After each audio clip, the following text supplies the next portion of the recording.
We are reading from Bhagavad Gita, chapter number 6, Bhagavad Gita as it is, chapter number 6, text number 6. We have discussed in text number 5.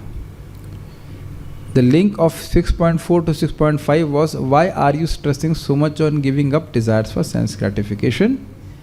And the answer was given that one should uddhared atmanatmanam natmanam avasadayet atmaiva hi atmano bandhur atmaiva ripuratmanah. One should elevate his atma or soul with the help of mind. One should never degrade his soul with engaging the mind in sense gratification. Certainly only the mind which is absorbed in sense gratification is the only enemy of the soul, and the mind engaged in Krishna consciousness is the only friend of the soul. Now this shloka will answer 6.6. For what kind of person is the mind enemy and what kind of person is the mind friend? Clear? The link is clear? Please chant after me. Bandhuratmatmanastasya yenatmaevatmana jitah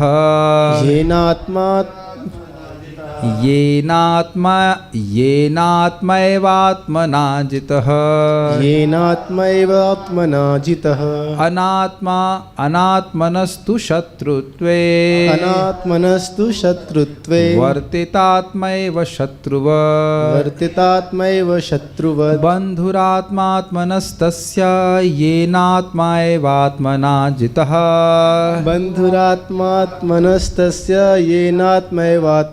anatmanastu shatrutve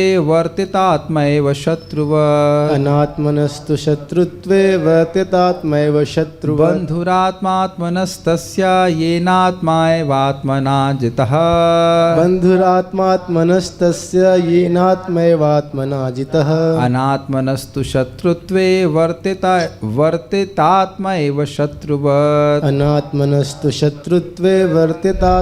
shatruva. For him who has conquered the mind is the best of friends. But for one who has failed to do so, his mind will remain the greatest enemy. How many of you know how to drive vehicle? Four-wheeler? 1, 2. Okay, you answer, Ramakrishna Prabhu. Is the steering your friend or your enemy? Depends. What depends? What is the name? See the shloka, the translation only, then you answer. Okay. Just replace the word mind with steering and read the translation. For him who has conquered the steering is the best of the friends. But for one who has failed to do so, his steering will remain the greatest enemy. Got it? Yes, who has practiced it. Mind is like a steering. See, with the steering you are controlling basically the whole car, practically speaking. Is it not? So if you leave the steering and only put the accelerator, then you know where the car will go, basically in a ditch. But with the same steering you avoid all kinds of other obstacles and you move your vehicle forward. Is it not? Simple answer. Okay. Shloka is very clear. Let us read the Anvay. Yena atmana atma. By whom, by the self, the mind is eva jitah, certainly conquered. Yena means by whom, that means by that person. Atmanah atma. Now here Atmana refers to the self, by the soul, and Atma refers to the mind. By that person by whom, through the soul, he conquers the mind. Understanding that I am soul, I am not my mind, I am not obliged to follow all the dictates of my mind. If my mind is thinking of sense gratification or is dictating that you increase in, not please, he does not say please, you must engage in sense gratification. It's not, I'm not obliged to do that. Although we have become a conditioned or accustomed to think like that, but we are not actually obliged. Tasya atmana, for his self, for his atma, atma bandhu, the mind is friend. Two, but anatmana, for one who has failed to control the mind, atma eva, the very mind, shatruvat, like an enemy, shatrutve vartate, will act in enmity. Shatrutva means the quality of being an enemy. Are you able to follow? Let us look at the Sanskrit. Bandhur atmanatmas atma atmanastasya. That means the mind is the friend of that person, that soul. Tasya, of that person. Yena, by whom? Atmaiva atmanah jitah, by his soul he has conquered the atma, that means the mind. Anatmanas tu shatrutva, a person who has not conquered his mind, varteta, remains, varteta means exist, atmaiva shatruvat, he remains the very enemy of the soul. The very mind will remain the enemy of the soul, because it will degrade the soul to different lower species, or any different species. And we must remember that once the soul goes to another species, it is helpless in terms of how it behaves. If you are in a demigod body, we have to act as demigod.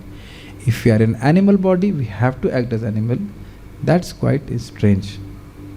At that time there is no choice. So anybody who hears this must remember, whatever has to be done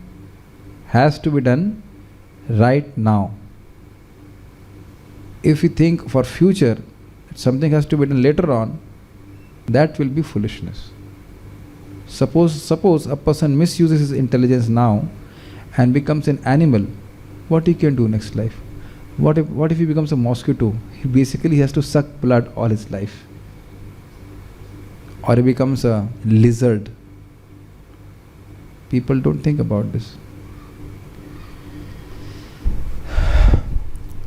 And that has all happened because of uncontrolled mind. Those things we leave apart, depression and other difficulties which a person gets by not controlling the mind. What the major problem is, that after getting human form of life, where we have, in the word in English is volition, we have the will, or we have that discrimination by which we can choose what we are supposed to do, a person glides back to that whole cycle of birth and death. This is not something to be taken lightly. So now we'll read Gita Bhushan commentary. The mind is a friend to which type of person? The link is giving. And an enemy to which type of person? So this shloka answers. The mind is the friend or benefactor of the jiva who has conquered the mind. The mind, Atma, acts as an enemy, Shatruvat, who causes injury, Shatrutve, of the jiva who has not conquered the mind, Anatmana. Quite interesting that we are living our enemies most close and disguising as our friend. Purport. The purpose of practicing eightfold yoga is to control the mind in order to make it a friend in discharging the human mission. So all these bodily postures are there to control the mind. Now it's quite interesting that right now people are engaging in this so-called yoga, Hatha yoga, to make the body strong, to engage in sense gratification. That's amazing. So they have made basically Hatha yoga subservient to mind. Otherwise the practice was to make the mind subservient to the soul. Unless the mind is controlled, the practice of yoga for show is simply a waste of time. Simply pressing nose won't help. One who cannot control his mind lives always with the greatest enemy, and thus his life and its mission are spoiled. Now this has been highlighted. Now before, the meaning is very clear. Can you see in your life how people take drugs and all kinds of intoxications and eat anything basically which moves in some places except a helicopter? They make a joke. They eat anything in China except which moves except a helicopter. Have you heard that? Anything practically. And then don't think in anything to eat anything. So what kind of mind that is? Nothing against Chinese per se, but what kind of mind that is? How can you call that civilization?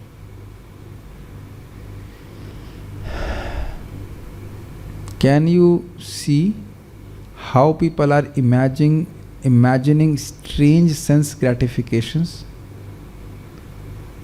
Especially in Kali Yuga, becoming more and more gross and getting nothing out of it. I will use the word bizarre sense gratifications. Bizarre, you understand? So what it is simply being controlled by mind. You know what the mind's proposal is? Do this impetuously.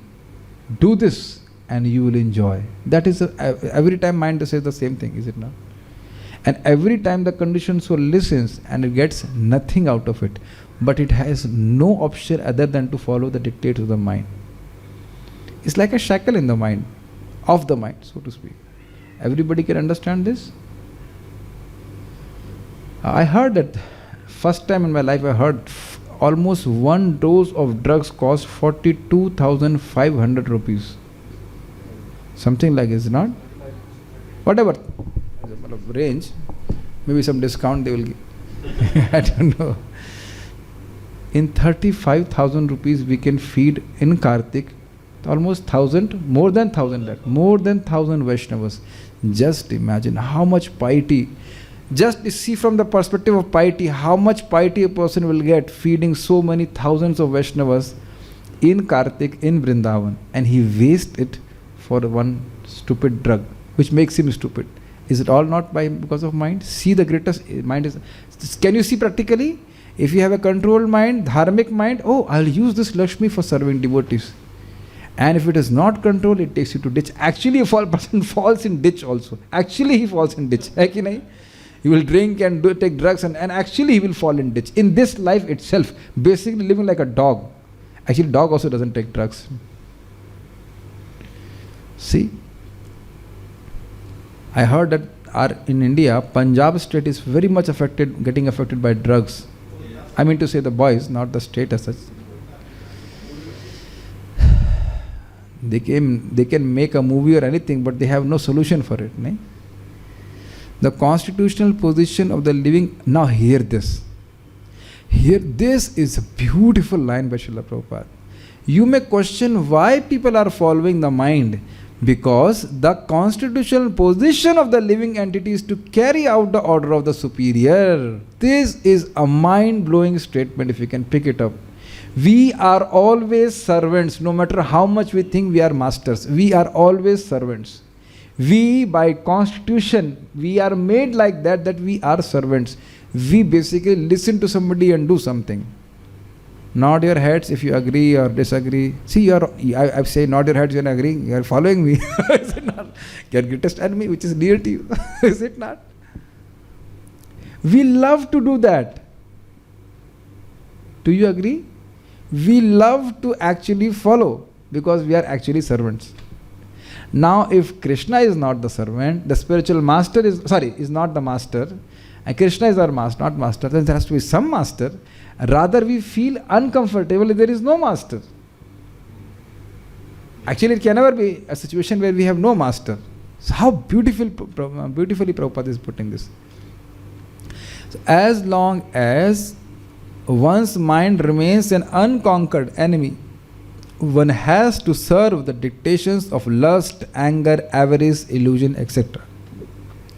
But when the mind is conquered, one voluntarily agrees to abide by the dictation of the personality of Godhead who is situated within the heart of everyone as Paramatma. Now you may say, how will I do that? Answer is very simple.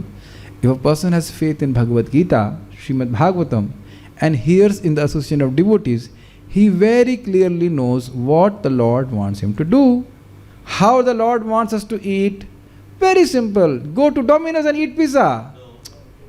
19th chapter, first sloka. Did you not read? 19th chapter. 19th chapter Bhagavad Gita, first shloka, second shloka, and third shloka are discussing this, that we can very easily, if there is nothing to eat, we can definitely go to Domino's and eat pizza. No? Nobody's agreeing. Here, nobody's agreeing. Are? So Krishna says, anything you eat, you first offer to me and then you actually eat. So it's very clear. Okay, big no. So devotees are understanding there are only 18th chapter in Bhagavad Gita, 19th 9. So you cannot eat Domino's. So know what your mind says, my dear devotees. Domino's. I don't know, is it still in the market? Yes. So not yours, but I'm saying that normal people, when they look, who will cook today? Let's eat in Domino's. So see, very simply you can see how they're following the mind. And by practice, our mind becomes accustomed to do what is in Shastra. We don't take twice to take a bath in the morning. Just wake up, take bath and go for Mangalarati. Are you not all noticing that? There is no doubt in our mind what I am supposed to do at 3:30 in the morning. Yeah, what is your mood today? Do you remember those days on Sunday when you wake up and say, Kya kare aaj? What serial is coming? And both old days, not now we don't have much time to think in that direction. Things are kind of programmed.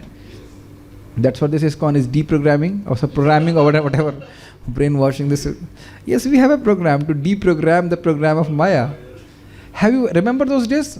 Like, kya kare? Bore ho raha hai. We are always running short of time if you actually think about it. Nahin? So the mind becomes accustomed to follow the dictates of the Paramatma through, what is the answer? Through Guru, Sadhu and Shastra. Yes. Real yoga practice entails meeting the Paramatma within the heart and then following his dictation. So now, entails means instructs or like that. For one who takes to Krishna consciousness directly, perfect surrender to the dictation of the Lord follows automatically. So the two things. A person who is advanced in yoga will directly take instruction for Paramatma in the heart. But for us it's very simple. What Krishna wants us to do is very clear. Jare dekho tare kaho Krishna upadesh. You preach the message of Bhagavad Gita. You chant Hare Krishna. Things are very clear. Man mana bhav mad bhakto madhyaji mam namaskar. So this is how we conquer our mind. So if we follow the instruction of Bhagavad Gita, then the mind becomes our best friend, because through mind only you are seeing Krishna, through mind only I am speaking, through mind only you are hearing and understanding all those things. And this will all lead us back to Godhead. Simple. You got the point? Okay, so we shall stop here. Any questions? No. Bring that. Okay, so this is fine. So like this we'll slowly discuss one shloka. So every day we have some dose of Bhagavad Gita as well. Don't think, and I don't promise that all the classes will be as small as this one.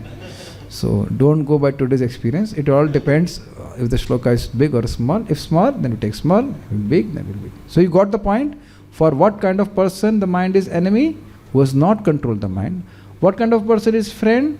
Who has controlled the mind. And how we control the mind? Simple. Because we are by constitution have a nature to follow a superior. So we follow the instruction of Guru, Sadhu and Shastra. One important point I wanted to say. Very, very important point. Neglect.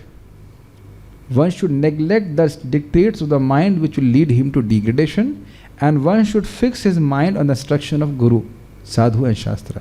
And one story, example is mentioned, that how do you train a tiger? So when the tiger is caught, he will say, you just make so much agitation because it is not accustomed to get bound. Very nice example given by Radheshyam Prabhu. That's how every devotee will feel when you start controlling your senses and mind. They go crazy actually. They were crazy, now they become more crazy.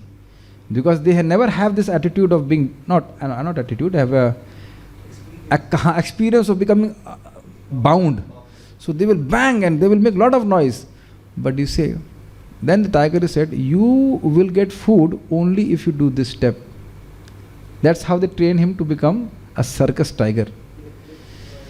Something like that. So now similarly, we have to train our mind. Are we not training our mind? Especially like we say, you will get food at 9 a.m., not before. Obviously, if you have some disease, it's a different thing.